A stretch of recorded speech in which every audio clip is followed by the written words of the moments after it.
Hooty hoo, all my stock market gamblers. Welcome today. I'm Tall Mike. So glad you're here. Well, what do we got going on? We're still making that topping pattern. The topping process is still going on the S&P. Well, 5,000, okay, we reached a high of 5,100, but I think we're in a topping pattern. We're a little above it, a little below it, a little above it, a little below it.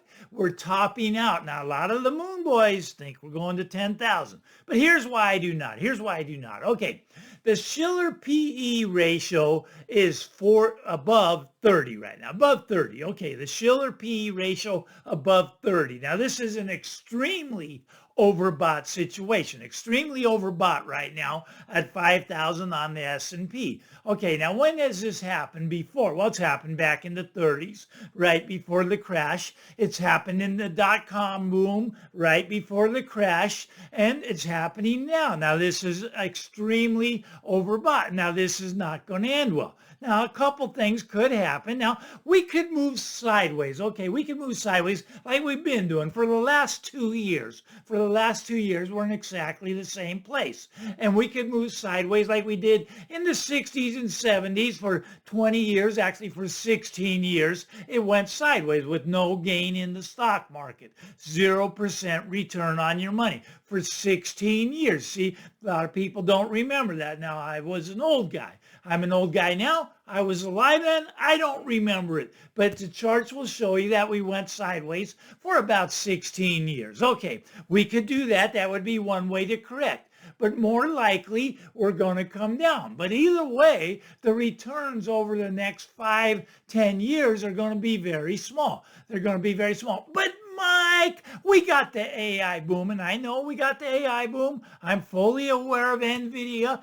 Blowout earnings, shot up above 800, and then it's pulled back down. Maybe that was a blow off top. We'll see. But we're in a topping out pattern. Now, why do I say that? Now, I say that for, well, the Shiller PE ratio above 30, but we also got the big boys, All right, what's Buffett doing? Warren Buffett, right? Sitting on $167 billion in cash. Why? Because the Buffett ratio, which is basically the market cap to the GDP, is at 185. Now, it had been up to 200. It's only at 185 now. What's normal? 100. 100 is normal. Anything below 100 means the market's cheap. Anything above the 100 means the market's expensive. 185, very expensive. So he's sitting on $167 billion in cash.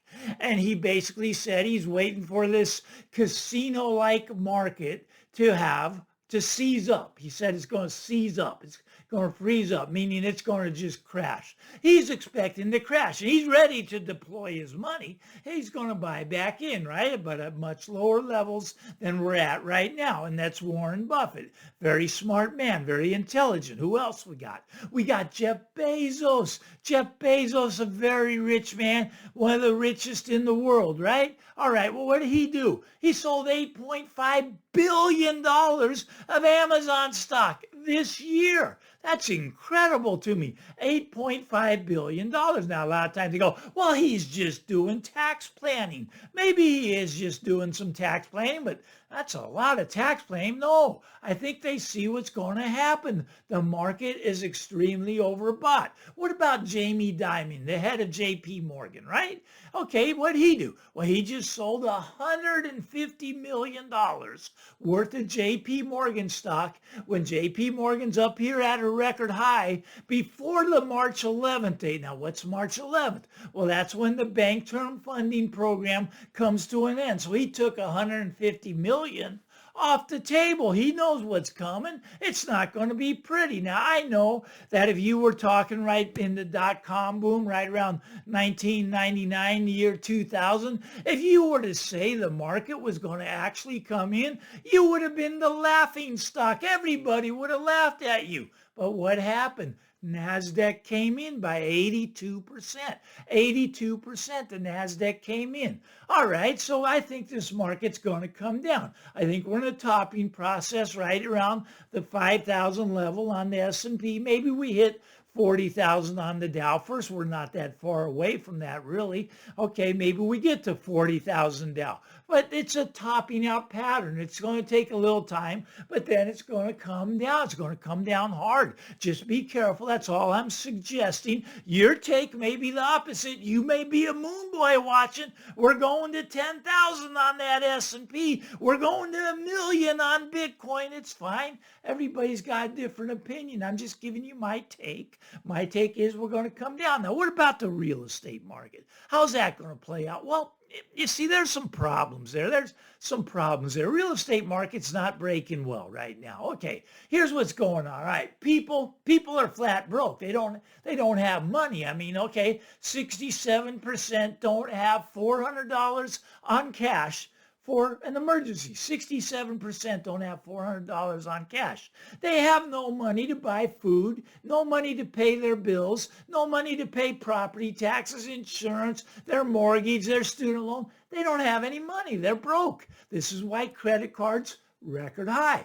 Now, what's starting to happen? Well, default rates are starting to happen on credit cards. Okay, what about car loans? Defaults are starting to happen on car loans. 10,000 repos a day. So what are these people going to do? They're broke. They have no cash. They don't have $400. What are they going to do? They're going to look at that equity in their home. And some of them still have equity. Not all. Some are already underwater. It's kind of surprising. Let's say you bought in Austin, Texas, right? All right, let's say you bought there in the last year or two. You're down about 17% from the high. Already off 17%. There's a lot of areas like that. And a lot of areas on one side of town, the rich side of town, there's staying up where Billy Bob got out at. They're staying up at the high price. But just 3, 4, 5 miles away, they're plummeting down 10, 20%. That's where I live. You go on the west side, that's a great area. You got Cupertino, Saratoga, you get Los Gatos, Los Altos. You got all the rich people. Go to the east, San Jose, and that side's dropping like a rock right now. Very, very different, right? Rich people still holding up. Poor people dropping. But the rich people are going to start to feel poverty. They're going to start to feel poor when this thing breaks badly. And it's going to start to break badly. Foreclosures are starting to spike upward, right? They're starting to go up. Foreclosures. Okay, now what's one of the most searched terms on Google as far as percentage increase? As far as percentage increase, it's called sell my home fast. See, a lot of people have waited too long. They're already in trouble. They're already underwater. They're already just broke, and they can't get money. See, normally we could go and refi, right? We could go and refi, but they're locked in at 2.8%, so they cannot refi at 7, 8%, right? They can't go refi. That doesn't solve their problem. They're broke. Can't do that. They can't refi their home. Their payment will shoot up too high. All right, so they go look and try to get a HELOC loan. But here's what the bank says. No, your debt to income ratio is insane right now. We're not giving you more money. No HELOC for you. No HELOC for you. You can't get a HELOC. You can't get that home equity line of credit out there. So what's the only alternative?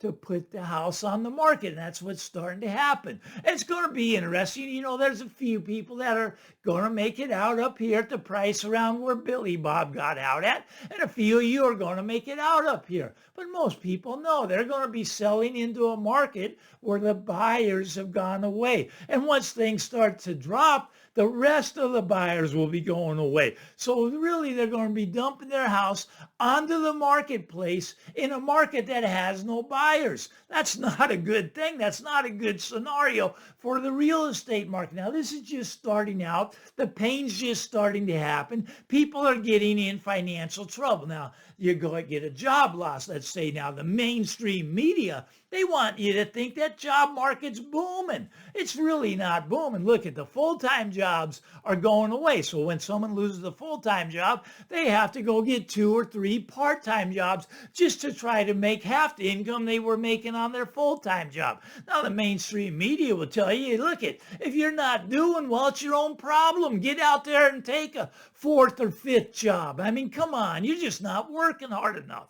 Look at, there's jobs out there. I get it. Chipotle. Well, maybe not anymore because they raised the minimum here 20 bucks an hour at Chipotle now. That's crazy. Now, a lot of people want to make, $20 an hour because they're down at like maybe doing some lower work and they're trying to get on at the fast food places now because the fast food places have to pay 20 an hour. And there's a bill, they want to get 50 an hour. That's just ludicrous. I'm telling you, things are changing. But okay, so they're in trouble. They got the credit cards, okay, right? Credit card delinquencies, though, are spiking. The highest rate of credit card delinquencies. You got to go all the way back to 1991. 1991, we've got credit card spiking delinquencies. People don't have money to pay their credit card bills. They lose their job. They're going to be out. It's just all over for them. And believe me, the job market is not getting better. It's getting worse. A lot of layoffs, a lot of companies laying people off. You can hear it. The mainstream media does make those announcements. And they say not to worry because you can go get another job, right? Well, I'm telling you, it's not good. It's not good. All right. So we got the debt to income ratio. We talked about that in the last one. People are paying 46% for the mortgage, the insurance, and the property taxes, and maybe some HOA fees in there. Okay, 46%. Now think about that. These people, they're well-to-do because they own a home, right? So they're making, let's call it at least 100,000, maybe even more, maybe as much as 200,000. So 46% of that is going to pay off their house, to pay for shelter. Now the government takes 30, maybe 40%, depending on what type of work you're doing. But they take a lot of money. There's nothing to live on, so that's where they got to go on credit cards. So what's happening is the homeowner is starting to feel the stretch. See, the whole problem with the system so far is there's really been no foreclosures going on. I mean, well, during the pandemic, they said you can't foreclose on people. They went on forbearance. All right, that got them off for 3, 4, 5 years. No payments, right? But that's all tacked on now. So they have a bigger bill, and now they have to start making payments. They can't do it. They can't do it. They're too far underwater already. So these houses are soon going to be dumped onto the marketplace. Now, once these get dumped onto the marketplace, well, the few buyers, and there are a few buyers out there that still want to buy at these high prices. You got to hurry up, though, because these prices were Billy Bob sold at. If you want to buy at the price Billy Bob sold at, you're really going to have to hurry up because they're not going to stay up here much longer. I mean, we're getting short on time to where it's actually going to take it over to the downside, where we're going to start circling the drain. You see, it's going when the stock market goes. What if the stock market went down by 80%, 82% during the dot-com boom? What if that happened? What would that do to houses? Wouldn't be good. I don't think it'd be good. Now, a lot of people say, but Mike, in the dot-com boom, the stocks went down and houses started going up. They did. They went and started to inflate the bubble on them, right? Okay, and that bubble inflated right into the 2006, 2007. 2008 came along. That wasn't good at all. So the bubble broke, right? The bubble broke. Okay, so if you bought a house in 2006, 2007, you lost about 34% on it. But Mike, if they just held on to that house, it would be worth a lot more today than where they bought it. That's true if they held on through the great financial crisis and they never sold and they just sat there and made their payments like a good homeowner does, right? Just make the payments. That house would be higher today. Because what? Because the bubble's bigger today. The biggest real estate bubble in the history of the world. Now, I know it's not popular to say it's going to drop by 30, 40%. It's not popular. People go, it could never happen. Not in my area. It's impossible. I'm telling you, it's going to happen. It'll probably happen in your area. But Mike, nobody loses a job in my area. Nobody dies. Nobody gets divorced. Great area, prices only go up. You got all the moon boys there, and that's possible. They'll be paying with Bitcoin. I see that. All right, but I see this as a topping out process.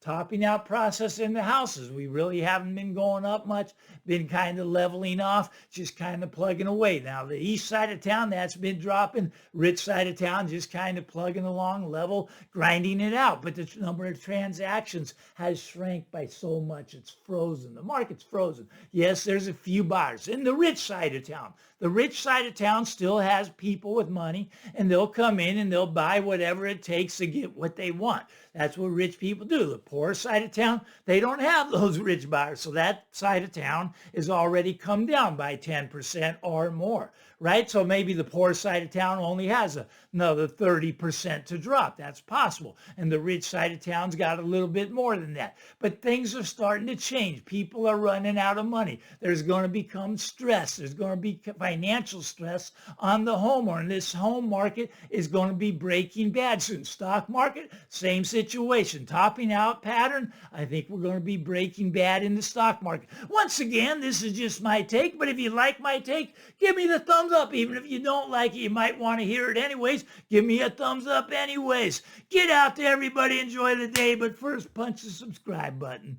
Bye-bye now.